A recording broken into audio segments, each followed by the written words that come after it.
दुनिया के सबसे बड़े धर्म गुरुओं में से एक रोमन कैथोलिक ईसाई धर्म के पोप फ्रांसिस इस दुनिया को अलविदा कह चुके हैं। पोप फ्रांसिस के जाने के बाद अब सदियों पुरानी सिलेक्शन प्रोसेस से नए पोप इलेक्ट किए जाएंगे।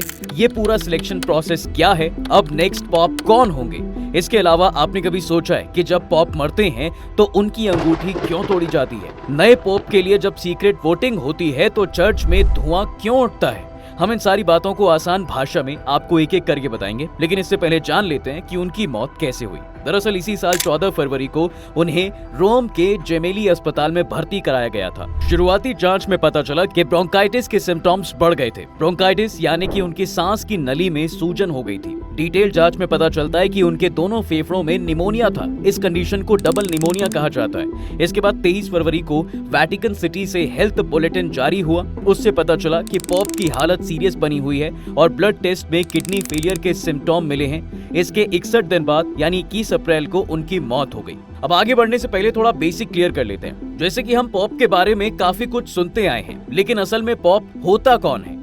दरअसल पोप शब्द का मतलब होता है पापा यानी पिता। ईसा मसीही के बाद कैथोलिक ईसाइयों के सबसे बड़े पद को पोप कहा जाता है। वेटिकन सिटी से ही पोप का राजकाज चलता है। ईसा मसीही के 12 शिष्य थे, उनमें से एक सेंट पीटर को रोम का बिशप बनाया गया। 6th सेंचुरी तक पापा शब्द पर सिर्फ रोम के बिशप का ही हक नहीं था, कुछ और भी सम्मानित पादरी इसे इस्तेमाल करते थे। 6ठी शताब्दी में रोम के बिशप से ही ये शब्द जोड़ दिया गया था। इसके बाद इस शहर के बिशप को बाकी सबसे ऊपर माना गया। सेंट पीटर के बाद से ही ये पद हैंडओवर होता रहा। 13 मार्च साल 2013 में पोप फ्रांसिस को 266वां पोप चुना गया।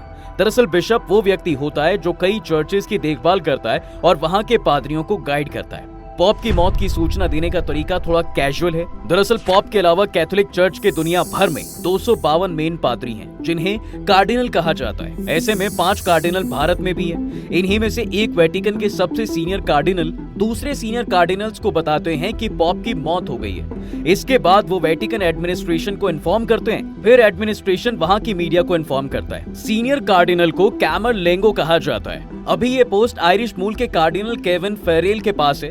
कैमरलेंगो की निगरानी में पोप की डेड बॉडी को उनके प्राइवेट प्रे रूम में रखा जाता है। इस रूम को चैपल कहा जाता है। कैमरलेंगो वो व्यक्ति होता है साहब जो पोप की मृत्यु के बाद वेटिकन और चर्च के एडमिनिस्ट्रेशन को अस्थायी रूप से संभालता है, जब तक नया पोप नहीं चुना जाता। परंपरा के मुताबिक जब पोप के शरीर में मेडिकल ट्रीटमेंट से कोई भी सुधार होना बंद हो जाता है तो और शरीर पूरी तरह से शांत हो जाता है तो उसकी इस अंगूठी को तोड़ दिया जाता है, जिसका इस्तेमाल वो दस्तावेजों पर मुहर की तरह करते थे।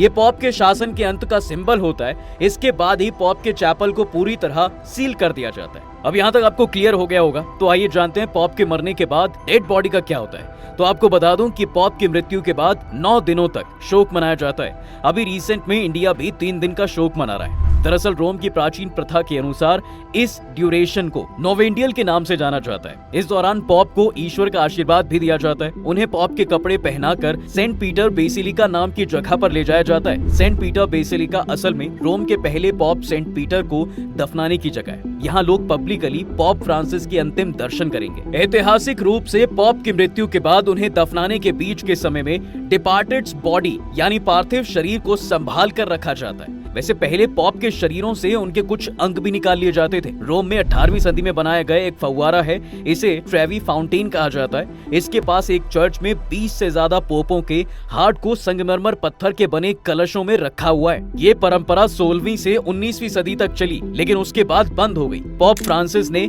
अपने अंतिम संस्कार से रिलेटेड ट्रेडिशन को आसान बनाने की इच्छा जताई थी। उन्होंने 3 लेयर वाले ताबूत की बजाय एक नॉर्मल लकड़ी के ताबूत में दफन होने का अनुरोध किया और वेटिकन के बजाय रोम के सेंट मैरी मेजर बेसिलिका में दफन होने की इच्छा व्यक्त की।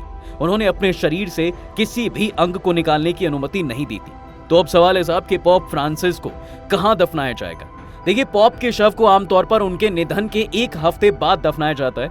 इस प्रक्रिया की अगुवाई कार्डिनल्स कॉलेज के डीन करते हैं। अभी ये पोस्ट 91 साल के इटली के जियोवानी बतिस्ता रे के पास है। आमतौर पर पोप के शरीर को सेंट पीटर्स बेसिलिका के नीचे बने तहखाने यानी वेटिकन ग्रोटोज में दफनाया जाता है। हालांकि पोप फ्रांसिस ने 2023 में एक इंटरव्यू के दौरान कहा भी था कि उन्होंने रोम में सांता मारिया मैगिगोर बेसिलिका को अपने अंतिम विश्राम स्थल के रूप में चुना है। ये चर्च फ्रांसिस की सबसे पसंदीदा चर्च रही है, वो अक्सर यहाँ जाते रहे हैं। नवंबर 2024 में उनकी अनुमति के बाद पॉप को दफनाने के साल 2000 के नियमों में कुछ बदलाव कर उन्हें आसान भी बनाया गया था। इन बदलावों के पीछे पॉप की इच्छा थी कि उनका अंतिम संस्कार एक नॉर्मल पादरी की ही तरह किया जाए। अब सवाल आता है साहब कि पॉप कौन होते हैं, ये पद कितना ताकतवर है। देखिए, ईसाई धर्म के अंदर भी कई सारे सेक्शन यानी ग्रुप हैं, जैसे कैथोलिक, प्रोटेस्टेंट और ऑर्थोडॉक्स। कैथोलिक ईसाइयों के धर्म गुरुओं में सबसे बड़ा ओहदा पॉप का होता है। दुनिया में सबसे छोटा देश है वेटिकन सिटी, यहीं से पॉप का राजकाज चलता है। होली सी या परम धर्म पीठ नाम की एक संस्था को रोमन कैथोलिक चर्च और पॉप का डिप्लोमेटिक रिप्रेजेंटेटिव भी कहा जाता है। इसका हेडक्वार्टर वेटिकन सिटी में है। होली सी को एक तरह से रोमन चर्च और पॉप की गवर्नमेंट माना जाता है। जिस तरह ज्यादातर देशों के दुनिया भर में दूतावास होते हैं, उसी तरह भारत सहित दुनिया के कई देशों में वेटिकन की इस होली सी के डिप्लोमेटिक मिशन है।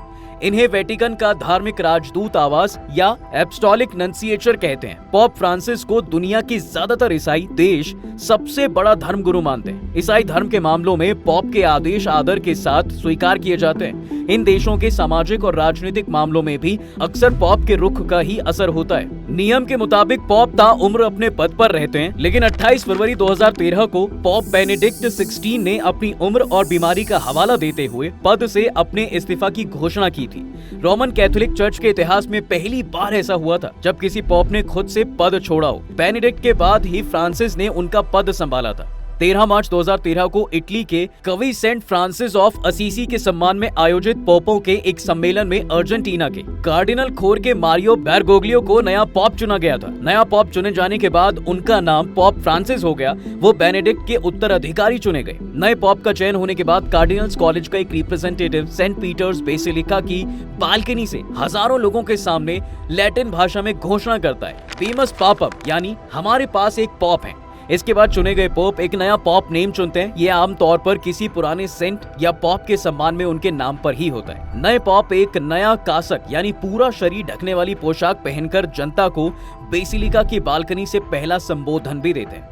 अब आखिर में सबसे इंपॉर्टेंट सवाल है साहब कि पॉप फ्रांसिस के बाद अगला पॉप बनने का सबसे बड़ा दावेदार कौन है। देखिए, मीडिया रिपोर्ट्स में पॉप के उत्तराधिकारी के सबसे प्रबल दावेदारों में फिलहाल 5 कार्डिनल्स के नाम चल रहे हैं। इनमें कार्डिनल पीट्रो पैरोलिन, ये इटली के 70 वर्षीय पैरोलिन वेटिकन के सीनियर डिप्लोमेट होने के साथ साथ पॉप फ्रांसिस के सेक्रेटरी भी हैं। इसके बाद कार्डिनल मार्क ओलैट कनाडा के 80 वर्षीय ओलैट 2010 से लेकर 2023 तक वेटिकन के बिशप ऑफिस के प्रेसिडेंट हैं। इसके बाद तीसरे नंबर पर हैं कार्डिनल क्रिस्टोफ स्कोइनबॉर्न, ये ऑस्ट्रिया के 80 वर्षीय स्कोइनबॉर्न पॉप बेनेडिक्ट 16 के शिष्य रहे हैं। चौथे नंबर पर हैं कार्डिनल लुइस टैगल, ये फिलीपींस के 67 वर्षीय टैगल को वेटिकन के विशाल मिशनी दफ्तर के प्रमुख के रूप में पॉप फ्रांसिस ही लेकर आए थे। और 5वें नंबर पर कार्डिनल मैटेओ मारिया जुप्पी, ये इटली के 60 वर्षीय जुप्पी फ्रांसिस के शिष्य हैं। वैसे आप पॉप फ्रांसिस के बारे में क्या जानते हैं? उनसे रिलेटेड बातें हमें कमेंट में आप बता सकते हैं। वीडियो अगर आपको पसंद आई हो तो इसे लाइक और शेयर जरूर करें और जाते जाते चैनल को सब्सक्राइब जरूर करें।